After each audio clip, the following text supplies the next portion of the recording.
तो ठीक है, तो 23 मार्च 2024 लिखिएगा। 23 मार्च भगत सिंह राजगुरु सुखदेव की शहादत दिवस।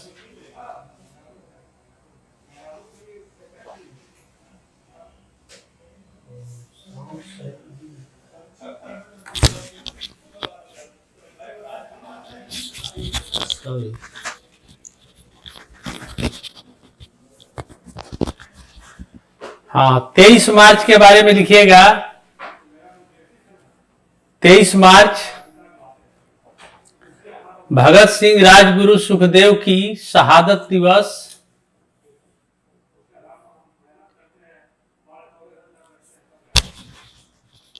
अभी भी आवाज नहीं जा रही है? भगत सिंह राजगुरु सुखदेव की शहादत दिवस 23 मार्च 1931 को 23 मार्च 1931 को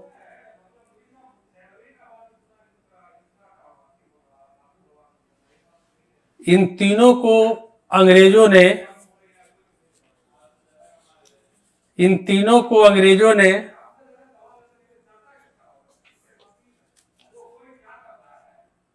लाहौर के फव्वारा चौक में फांसी पर लटकाया था।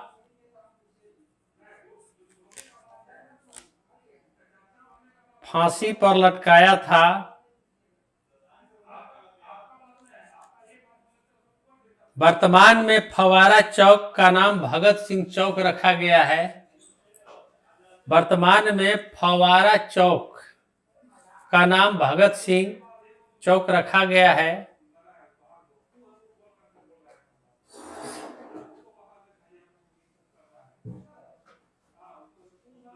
इन तीनों को फांसी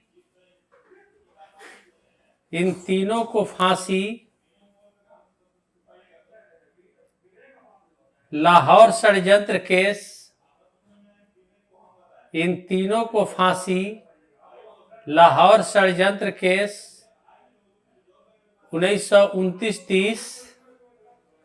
इन तीनों को फांसी लाहौर षड्यंत्र केस 1929-30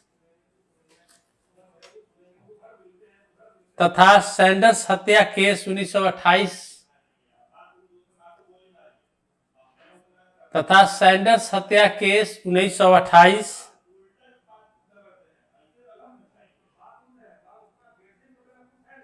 में दी गई। सैंडर्स हत्या केस में दी गई थी।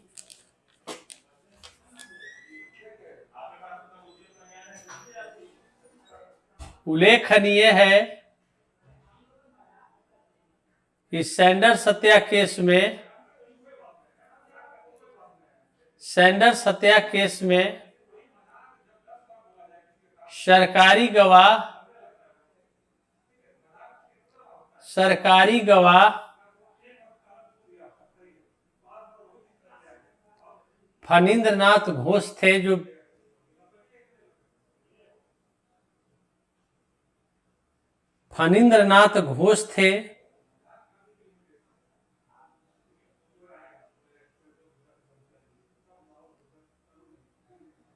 वे बिहार में क्रांतिकारियों के नेता थे।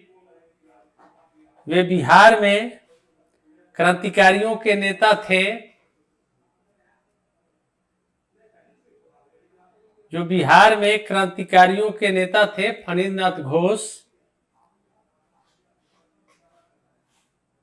फणींद्रनाथ घोष के ब्रैकेट में लिखिए बेतिया के रहने वाले थे। ये सरकारी गवाह बन गए थे। बेतिया के थे, जिन्हें नवंबर 1932 में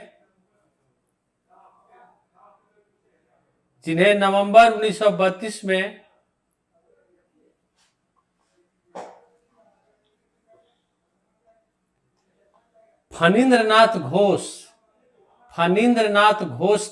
बेतिया के रहने वाले थे, जिन्हें नवंबर 1932 में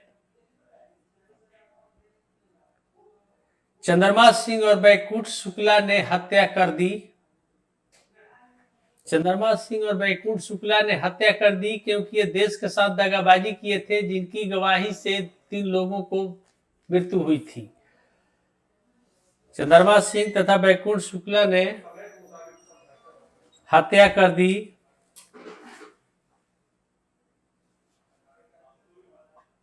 तो 23 मार्च का यही कहानी है। फिर एक 23 मार्च लिखिए, पाकिस्तान दिवस।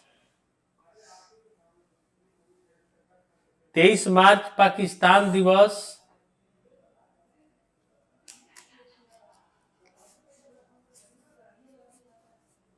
क्योंकि 23 मार्च 1940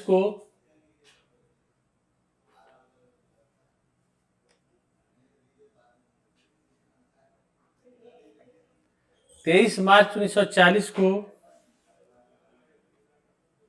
मुस्लिम लीग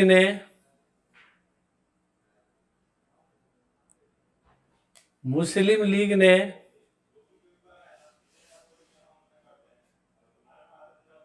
लाहौर प्रस्ताव पारित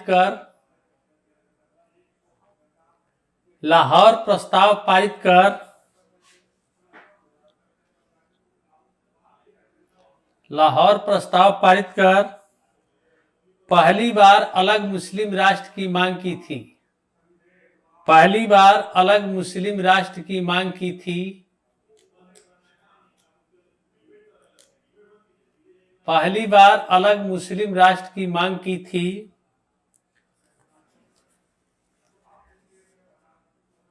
लेकिन इसमें पाकिस्तान शब्द का उल्लेख नहीं था। लेकिन इसमें पाकिस्तान शब्द का उल्लेख नहीं था।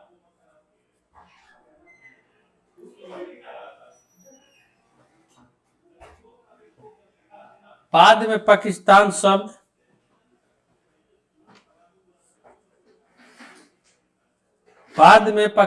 शब्द पहली बार मुस्लिम लीग ने 23 मार्च 1943 को स्वीकार किया। पाकिस्तान शब्द पहली बार मुस्लिम लीग ने 23 मार्च 1943 को स्वीकार किया।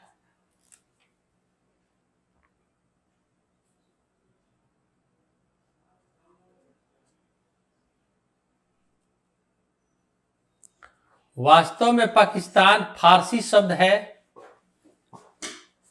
वास्तव में पाकिस्तान फारसी भाषा का शब्द है,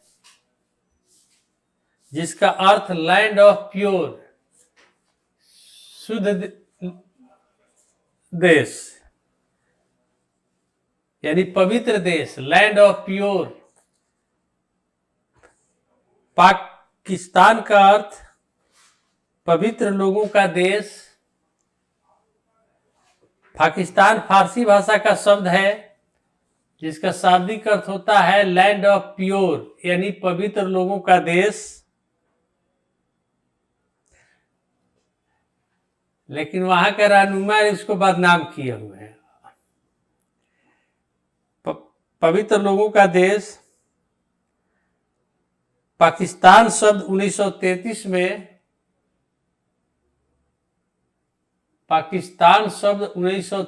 में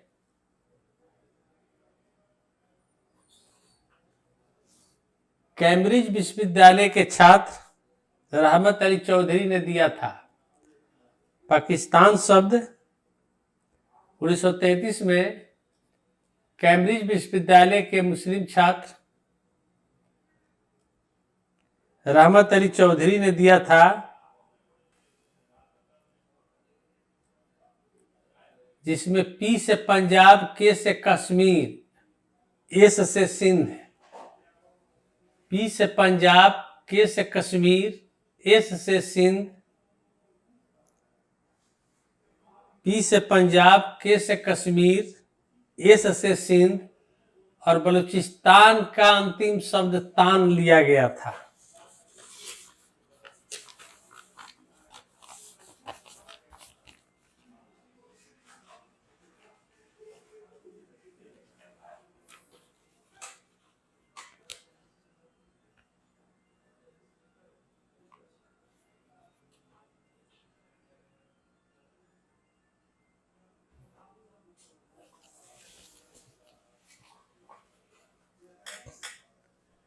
अब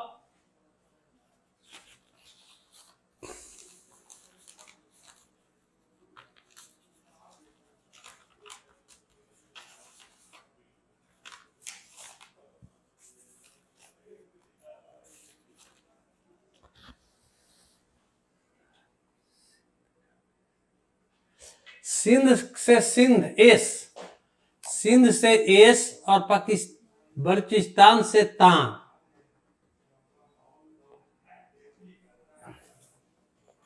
पीए से हो गया पंजाब, पंजाब किसे लिखते हैं? पीए। पीए से पंजाब है, ए है पंजाब में, ए से सिंध, बलूचिस्तान से तान लिया गया। अब हिस्टोरिकल का यही समापन हो जाएगा। अब आ जाइए, लिखिए इंडियन पॉलिटी। इंडियन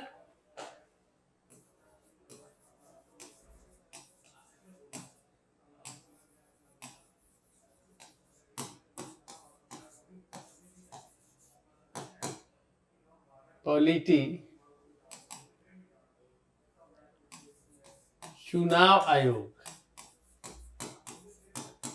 देखिए चुनाव आयोग कई कारणों से चर्चा में रहा। एक, दो, चुनाव आयुक्तों की नियुक्ति, और दूसरा 18वीं लोकसभा के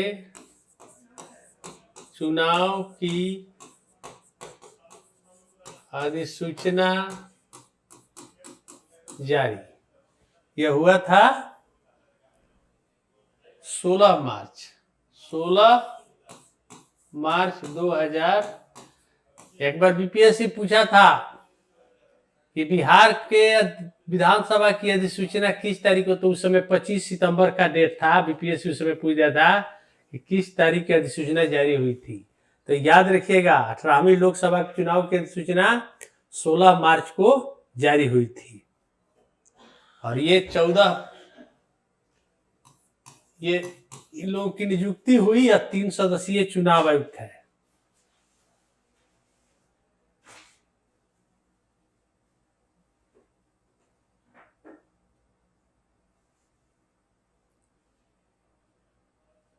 आचार संहिता, इसी के साथ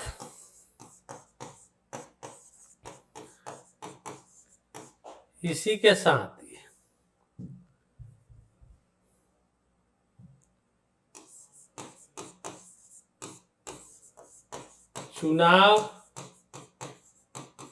आचार संहिता लागू। ठीक है, तो बता देंगे, लॉन्ग क्वेश्चन में जाएगा। और देखिए चुनाव से रिलेटेड बहुत सारा क्वेश्चन हो सकता है। कल के डेट में इलेक्शन कमीशन अपने आप में क्वेश्चन है। यह संविधान के भाग 15 में जिक्र है। आर्टिकल है 324 से 329। ये इलेक्शन कमीशन का आर्टिकल है।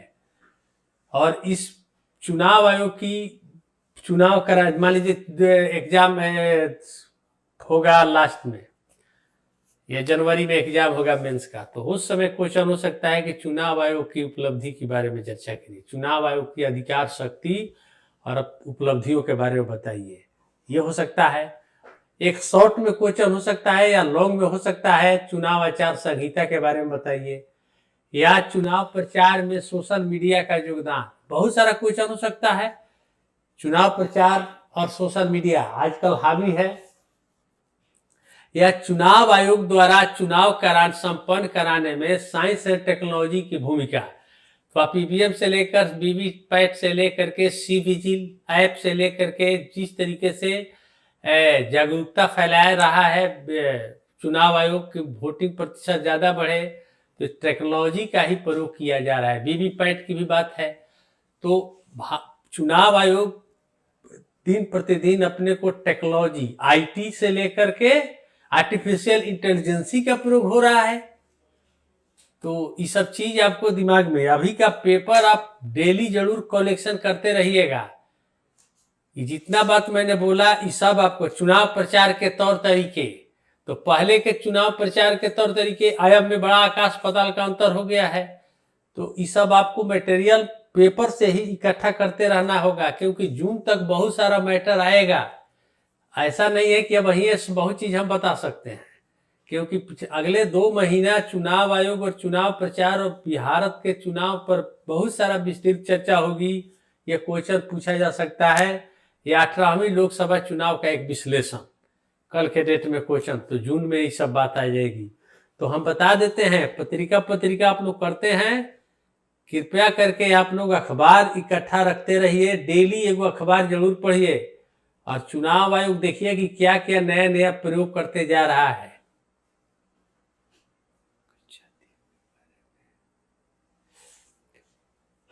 देखिए कच्चा दीव, अब देखिए ये टॉपिक ही आपको आ जाएगा, हम मार्च के टॉपिक में इंटरनेशनल में बता देंगे। ये भारत श्रीलंका के बीच का एक तमिलनाडु से हिंद महासागर में 25 से 30 किलोमीटर दूरी पर स्थित है। उत्तर में श्रीलंका से उत्तर में है, श्रीलंका के उत्तर और भारत के दक्षिण में है। रामेश्वरम से हिंद महासागर में ज्वालामुखी विस्फोट से 14वीं शताब्दी में यह द्वीप बना। यहाँ मछुआरे अपना जाल सुखाते थे, मछली पकड़ते थे, और ये 17वीं शताब्दी में भारत के राजा, मदुरई के राजा रामानंद के अधीन था, और शुरू से ही यह भारत के नियंत्रण में था। यहाँ तक कि मद्रास प्रेसिडेंसी, जब अंग्रेजों का शासन हुआ तो मद्रास प्रेसिडेंसी के अंतर्गत आता था। पहली बार 1921 में श्रीलंका ने इस पर दावा ठोक दिया, और तब से विवादास्पद रहा। बाद में चलकर 1974 में इंदिरा गांधी ने एक समझौता करके वहाँ के राष्ट्रपति सिरिमाओ भंडारनायके के साथ समझौता करके एक तरह से कच्चातीव द्वीप को दे दिया। उसको लेकर एक आरटीआई के माध्यम से, जब तमिलनाडु के जो एक आरटीआई भाजपा के जो अध्यक्ष हैं, उन्होंने आरटीआई के माध्यम से पता लगाया कि ये कच्चातीव द्वीप गिफ्ट में दे दिया गया था श्रीलंका को।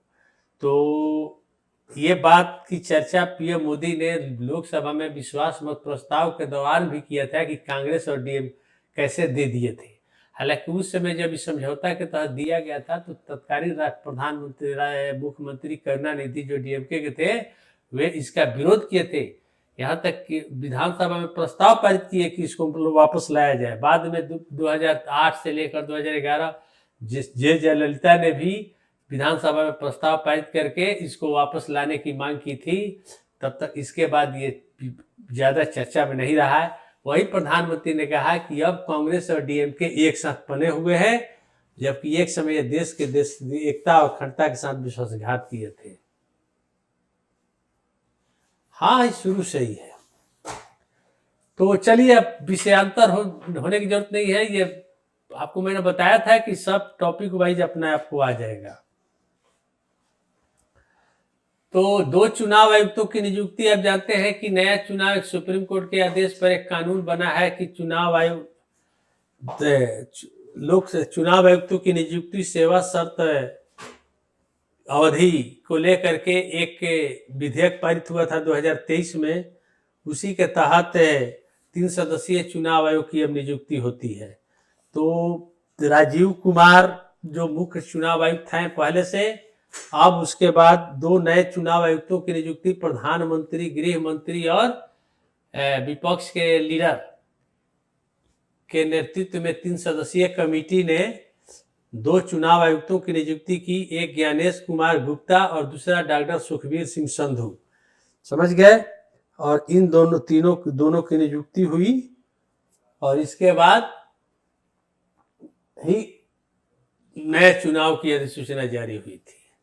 तो लिख लीजिएगा कि 14 मार्च 2024 को 14 मार्च 2024 को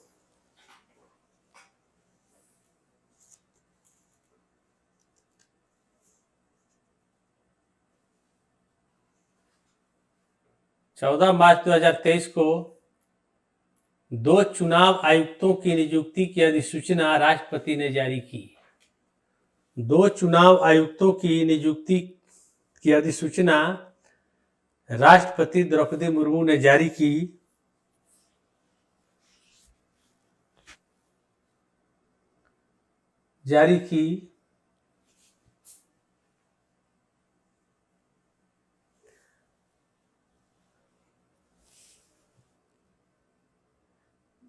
नए चुनाव आयुक्त नियुक्ति बिल 2023 है। नए चुनाव आयुक्त नियुक्ति बिल 2023 के तहत पीएम की अध्यक्षता वाली, प्रधानमंत्री की अध्यक्षता वाली 3 सदस्यीय चयन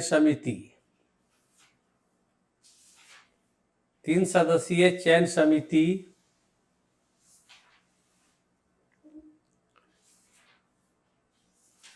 जिसमें प्रधानमंत्री, गृह मंत्री और विपक्ष के नेता,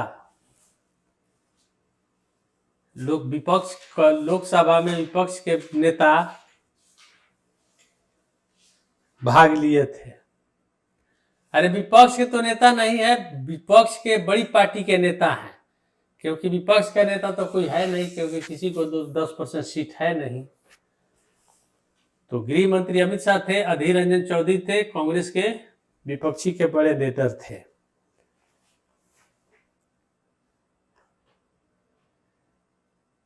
प्रधानमंत्री, गृह मंत्री और विपक्ष के नेता की अध्यक्षता में नामों की स्वीकृति दी गई,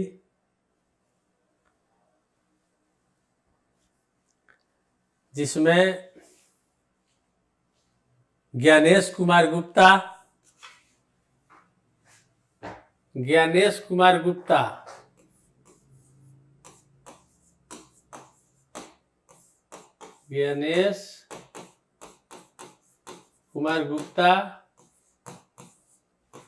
डॉक्टर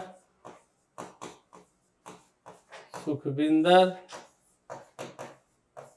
सिंह संधू नए चुनाव आयुक्त बने।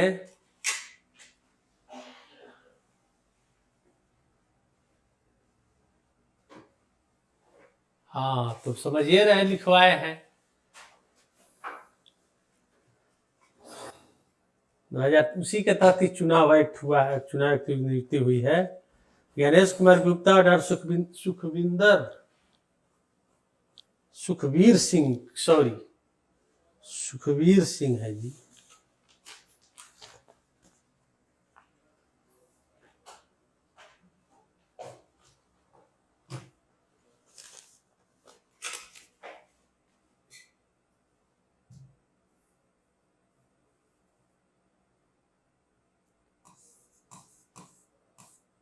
सुखवीर सिंह संधू और इस प्रकार 3 सदस्यीय चुनाव आयुक्तों में से मुख्य चुनाव आयुक्त राजीव कुमार हैं, और इस प्रकार मुख्य चुनाव आयुक्त राजीव कुमार हैं।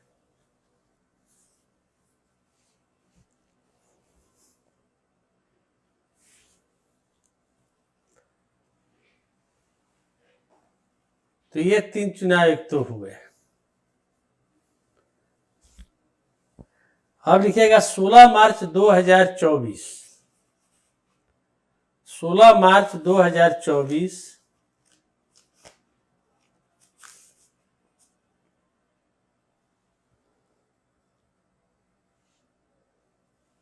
16 मार्च 2024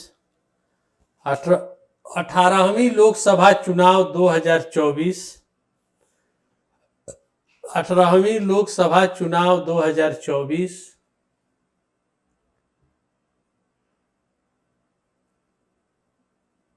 की अधिसूचना जारी की गई। चुनाव की अधिसूचना जारी की गई।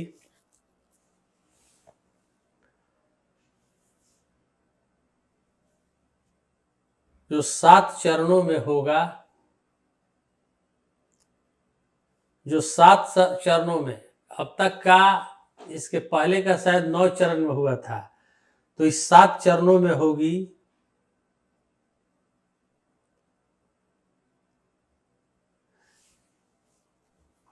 बिहार में भी 7 चरणों में होगी। बिहार में भी कितने चरण में होगा? 7 चरणों में होगा। 19 अप्रैल से 1 जून तक। पटना में 1 जून है।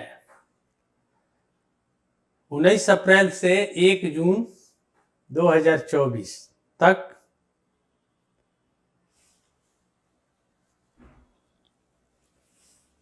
चार जून को मतगणना, 4 जून को मतगणना होगी।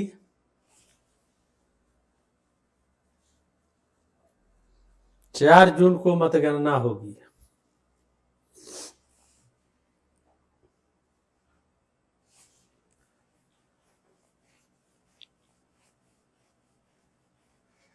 यहां पर एक क्वेश्चन हो सकता है कि पहला लोकसभा चुनाव कब हुआ था? चलिए आप लोग बताइए, कमेंट्स में बताइए, पहला लोकसभा चुनाव कब हुआ? और कभी बताए होंगे तो जो लोग ध्यान दिए होंगे तो याद होगा, तो टेस्टो कर लेते हैं।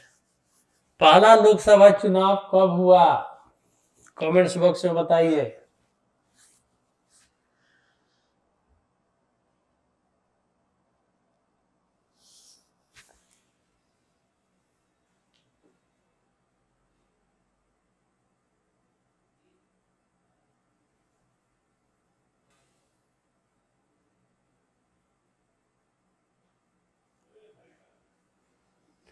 देखिए 1951 में पहला लोकसभा चुनाव हुआ था, 25 अक्टूबर, और 1952 फरवरी तक गया था। बड़ा लंबा चला था जी पहला लोकसभा चुनाव।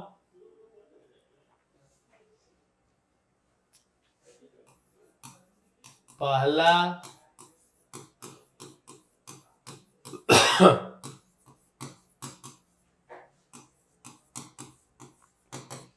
1951 से 21 फरवरी, ये विकल्प याद रखिएगा आप लोग। और पहला मतदान केंद्र कहां था?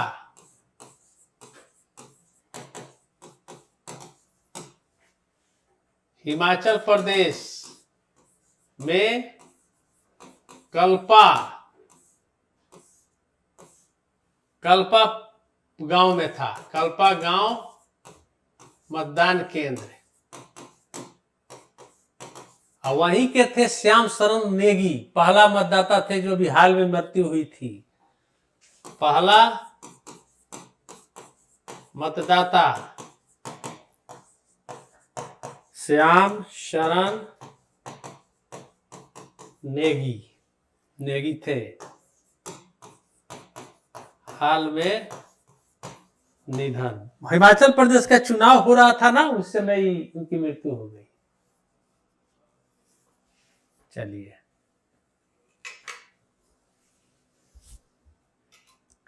तो ये एक इंपॉर्टेंट क्वेश्चन हो सकता है।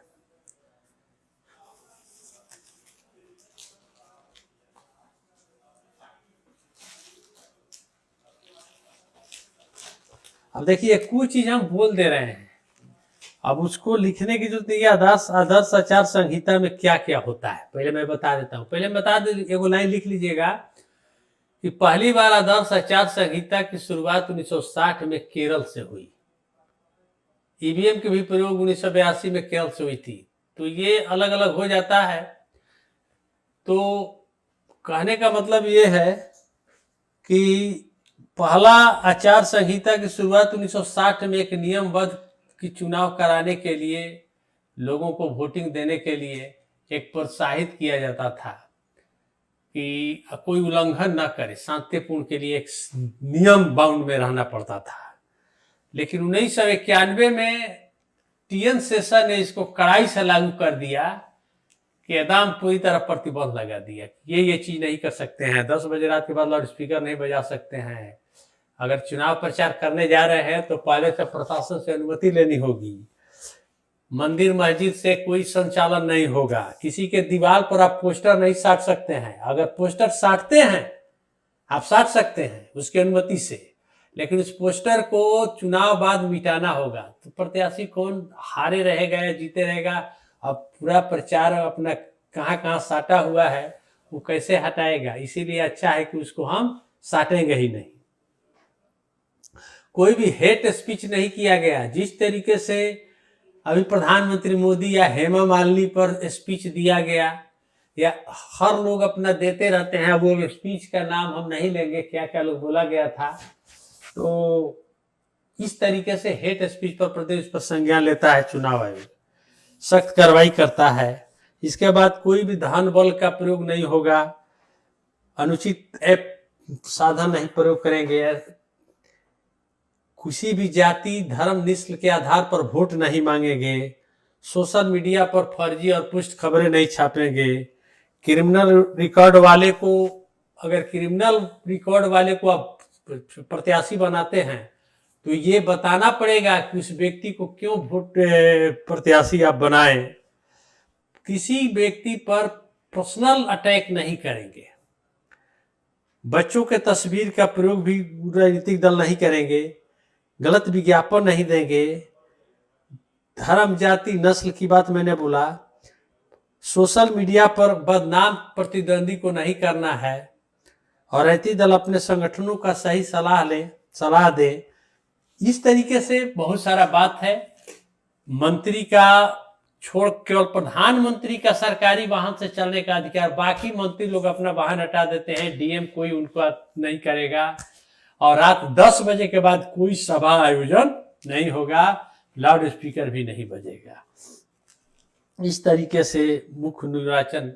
अच्छा हाँ, बिहार के मुख्य निर्वाचन अधिकारी कौन है? HR श्रीनिवासन। याद रखिएगा, हर राज्य में 2 चुनाव, ध्यान से सुनिएगा, हर राज्य में 2 चुनाव आयुक्त होते हैं।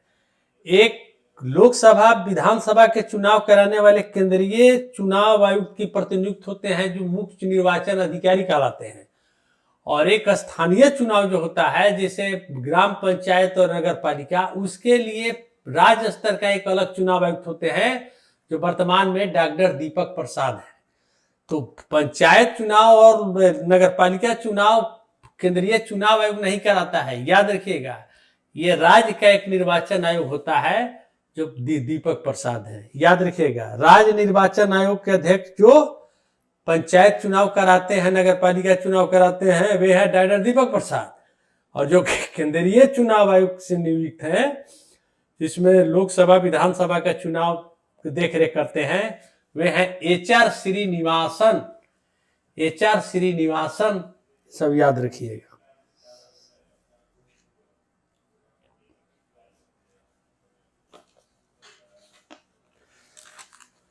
तो इस तरीके से मोबाइल ऐप, साइंस टेक्नोलॉजी की बात की, विजिल ऐप सोशल मीडिया पर भी प्रयोग होता है।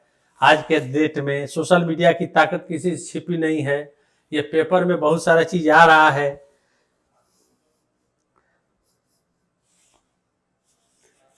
आर्टिफिशियल इंटेलिजेंसी पर जोर दिया जा रहा है।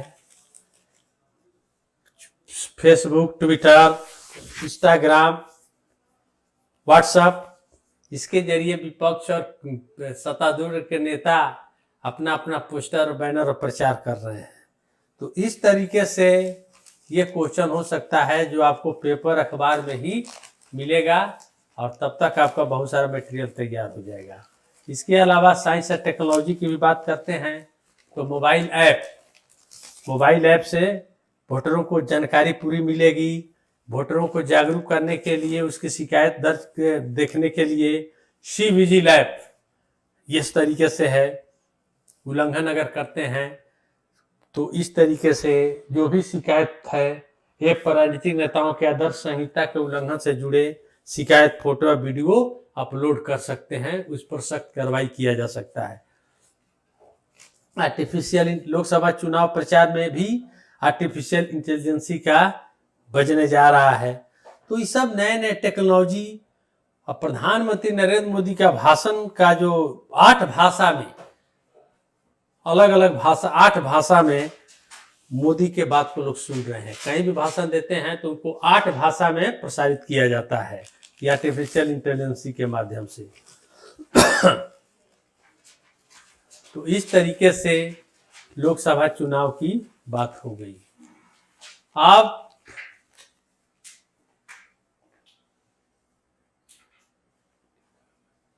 नहीं 1952 खाली लिखने से नहीं हो जाएगा। मैगजीन की बात छोड़िए, आप पेपर पढ़िए। मैगजीन केवल 1952 तो लिखिए दिया, कोई साधारण व्यक्ति बोल देगा कि 1952, लेकिन ऐसा नहीं होता है। आपको दोनों बात जानना पड़ेगा। तो ये हो गया आपको। इसके बाद एक है एक देश एक चुनाव। देखिए सब टॉपिक आपको लॉन्ग में जा रहा है जी, लॉन्ग से लेकर शॉर्ट में। एक देश एक चुनाव पर उच्च स्तरीय समिति जो बनी थी डॉक्टर इनके अध्यक्षता में, रामनाथ कोविंद की अध्यक्षता में जो बनी थी, पूर्व राष्ट्रपति रामनाथ कोविंद की अध्यक्षता में जो एक उच्च स्तरीय कमेटी बनी थी, उसने अपना रिपोर्ट दे दिया। तो लिखिएगा कि 14 मार्च 2023 को 14 मार्च 2024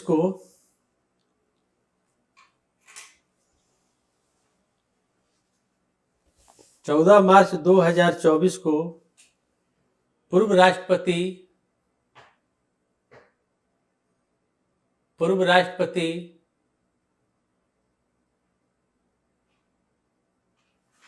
रामनाथ कोविंद की अध्यक्षता वाली उच्च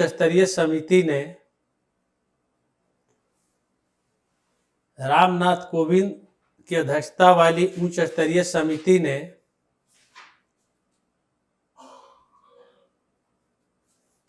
एक राष्ट्र एक चुनाव पर अपनी रिपोर्ट राष्ट्रपति द्रौपदी मुर्मू को दी।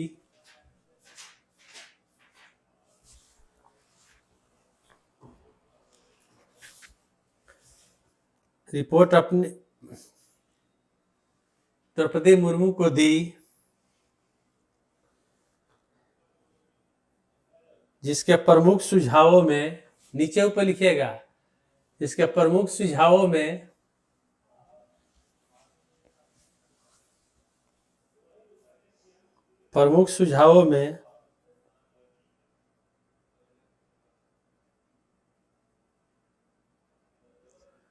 पूरे देश में 2 चरणों में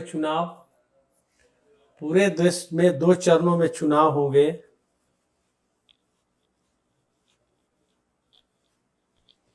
पूरे देश में 2 चरणों में चुनाव होंगे। पहला चरण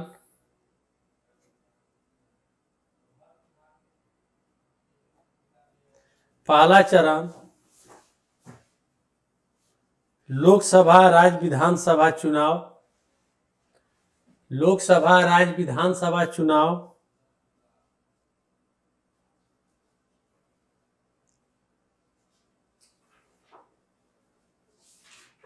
पहले चरण में लोकसभा विधानसभा चुनाव एक साथ होंगे, लोकसभा राज्य विधानसभा चुनाव एक साथ होंगे।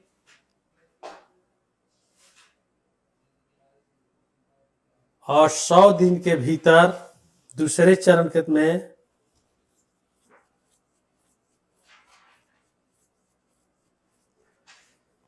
100 दिन के भीतर दूसरे चरण में नगरपालिका और ग्राम पंचायत का चुनाव होगा। एक ही मतदाता पहचान पत्र पर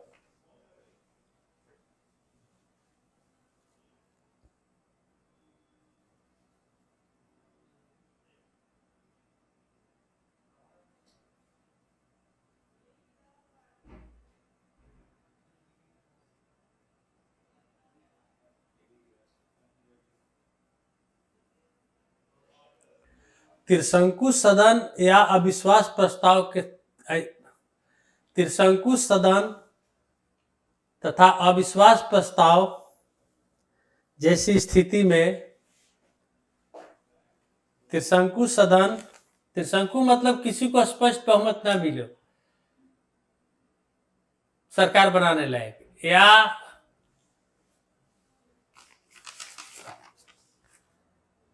दूसरा चरण नगर पालिका और ग्राम पंचायत का चुनाव होंगे एक ही वोटर पहचान पत्र, एक ही मतदाता सूची पर।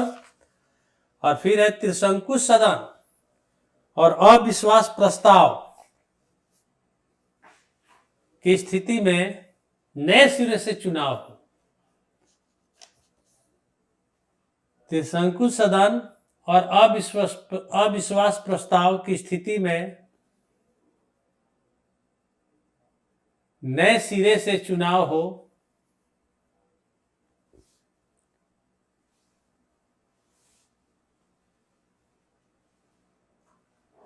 और जो लोकसभा बने तो उसमें क्या बताया गया है, नए सिरे से चुनाव हो और नई लोकसभा का कार्यकाल,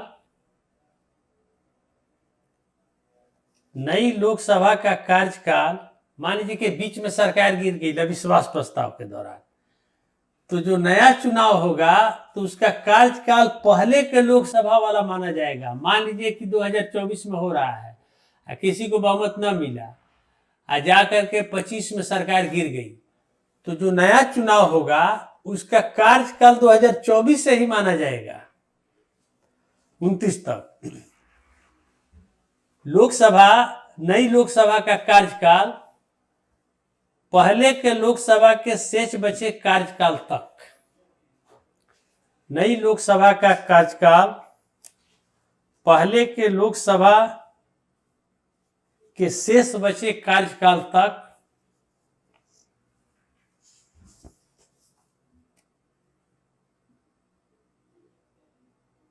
शेष बचे कार्यकाल तक। और वही स्थिति विधानसभा में भी रहेगा।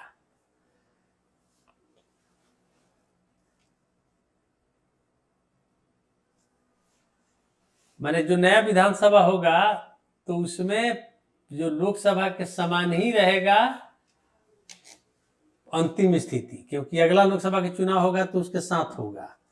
माने नए चुनाव, नई विधानसभा और लोकसभा के पूर्ण कार्यकाल तक। आम चुनाव के बाद सदन की पहली बैठक एक नियत तारीख पर होगी। आम चुनाव के बाद सदन की पहली बैठक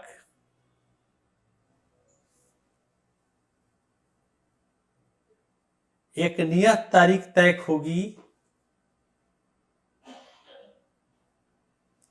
सदन की पहली बैठक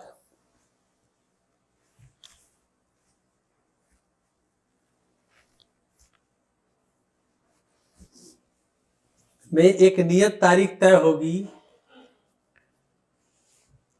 संविधान में कुछ न्यूनतम संशोधन भी होंगे, कुछ आर्टिकल में 83, 172, इस तरीके से जो कार्यकाल है संविधान में न्यूनतम संशोधन होगी।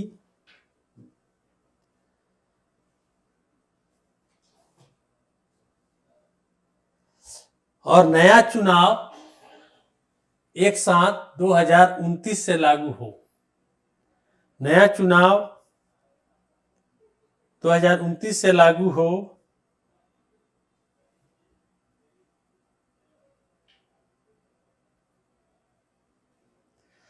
अब देखिए इसमें बहुत सारा सुझाव है, उतना लिखवाने की जरूरत नहीं है क्योंकि बहुत सारा लंबा हो जाएगा। तो कहीं भी आपको मिलेगा, पेपर में भी निकला था, उसको भी आप इकट्ठा कर सकते हैं कि वीवीपैट से लेकर के ईवीएम उपकरण, मतदान कर्मी सुरक्षा बल आदि का एक अनुमान लगाने का एक कार्यतंत्र बनेगा। तो इस तरीके एक देश एक चुनाव। तो सवाल है कि एक देश एक चुनाव भारत में पहली बार कब हुआ, तो बात समझिए 51-52 से लेकर नीचे एक टॉपिक लिख लीजिएगा कि एक देश एक चुनाव शुरू के 4 चुनाव में हुए थे। एक देश एक चुनाव शुरुआत के 4 आम चुनावों में संपन्न हुआ। एक देश एक चुनाव शुरू के 4 आम चुनावों में संपन्न हुआ। 55 वर्ष जोड़ लीजिएगा।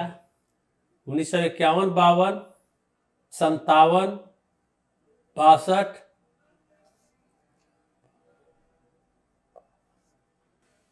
62, 57 से 62 और 62 से 67,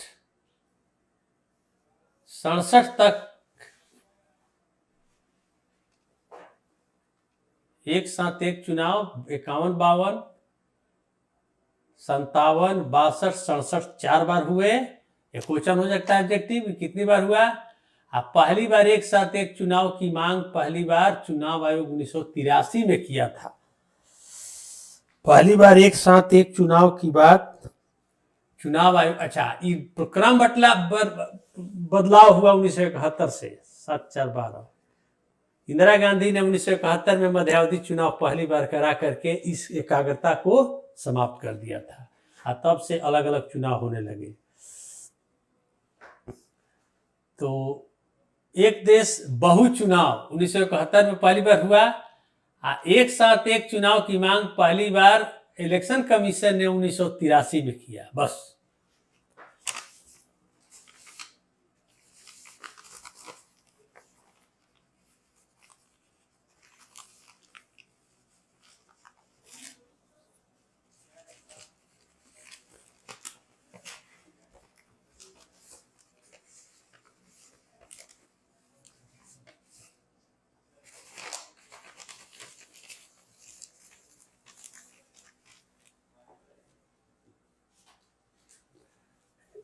एक साथ एक चुनाव पहली बार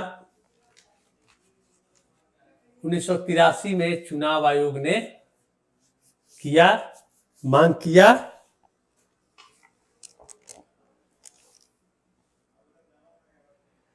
देखिए 1951, 52 से लेकर 57, 62, 67 ये 4 बार एक साथ चुनाव हुआ। उसके बाद 71 में पहली बार एक देश एक बहु चुनाव संपन्न शुरुआत हुआ। 71 में बदल गया और फिर 1983 में चुनाव आयोग ने पहली बार एक साथ चुनाव की मांग की।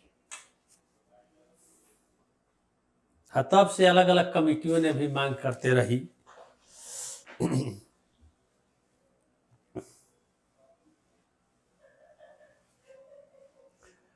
अब आइए आर्टिकल 105 और 94 ये क्यों चर्चा में रहा। आर्टिकल 105, 194 इसको लिख करके डैश लिखिएगा।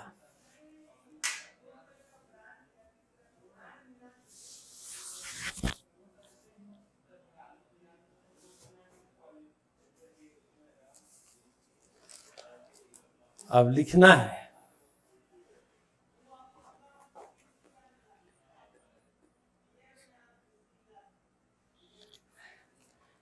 लिख लिए ना इतना,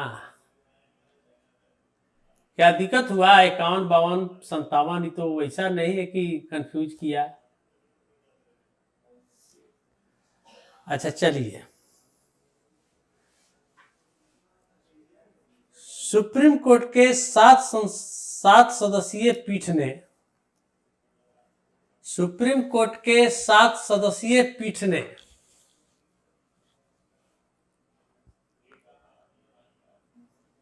सांसद रिश्वत कांड पर 25 साल पुराना अपना फैसला पलट दिया। सुप्रीम कोर्ट ने सांसद रिश्वत कांड पर 25 साल पुराना अपना फैसला पलट दिया।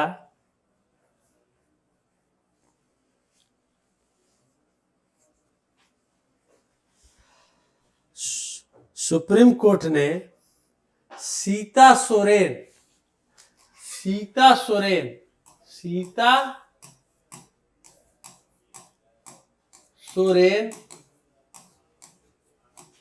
बनाम भारत सरकार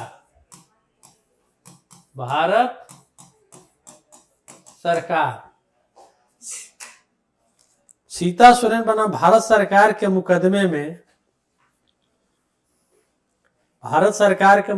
में बहुमत से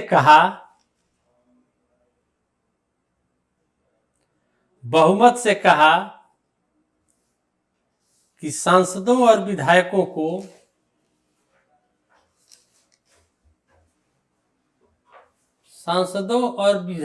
को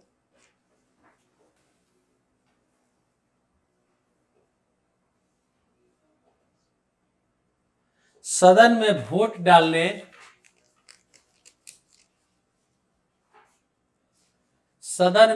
डालने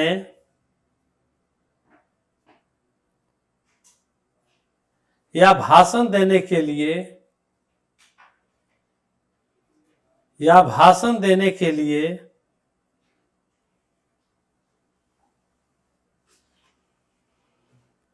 घूस लेने के मामले में प्रश्न लेकर पूछने हैं लोग। भाषण देने के लिए घूस लेने के मामले में मुकदमा चलाने से कोई छूट नहीं मिल सकती। यही 1998 के फैसला में छूट मिल गई थी। रिश्वत लेने के मामले में मुकदमा चलाने से कोई छूट नहीं मिल सकती।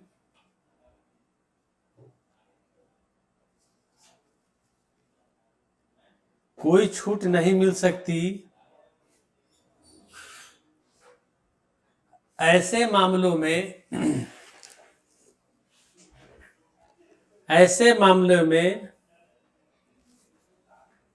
संविधान के अनुच्छेद 105 और अनुच्छेद 194 संविधान के अनुच्छेद 105 और 194 के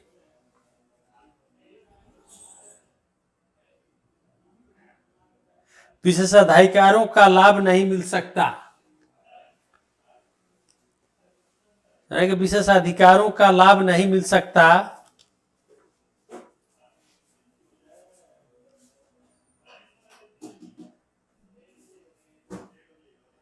जबकि 1998 में सुप्रीम कोर्ट के फैसला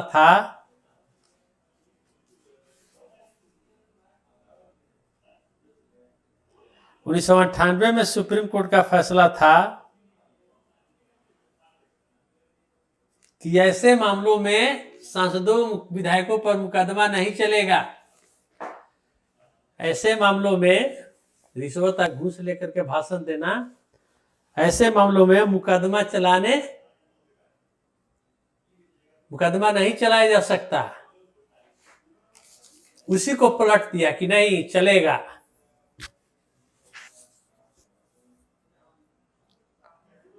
विधायकों को मुकदमा चलाने का लाभ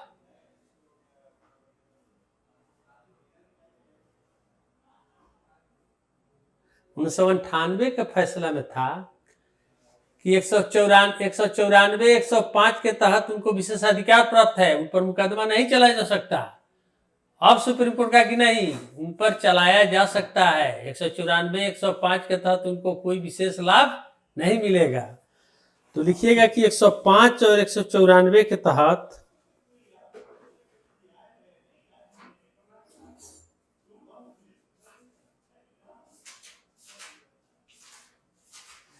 अनुच्छेद 105 194 के तहत सांसदों और विधायकों को, मैंने 105 के तहत संसद में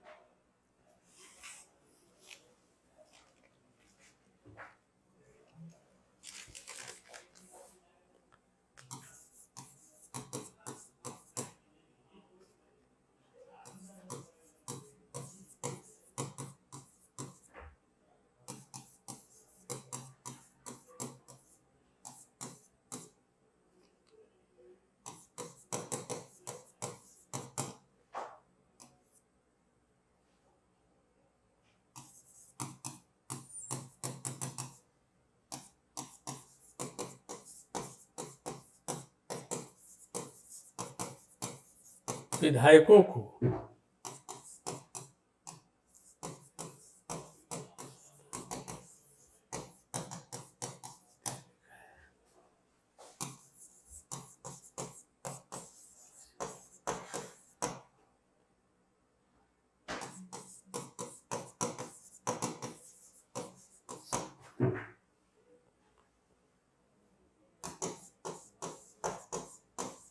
किसी अदालत में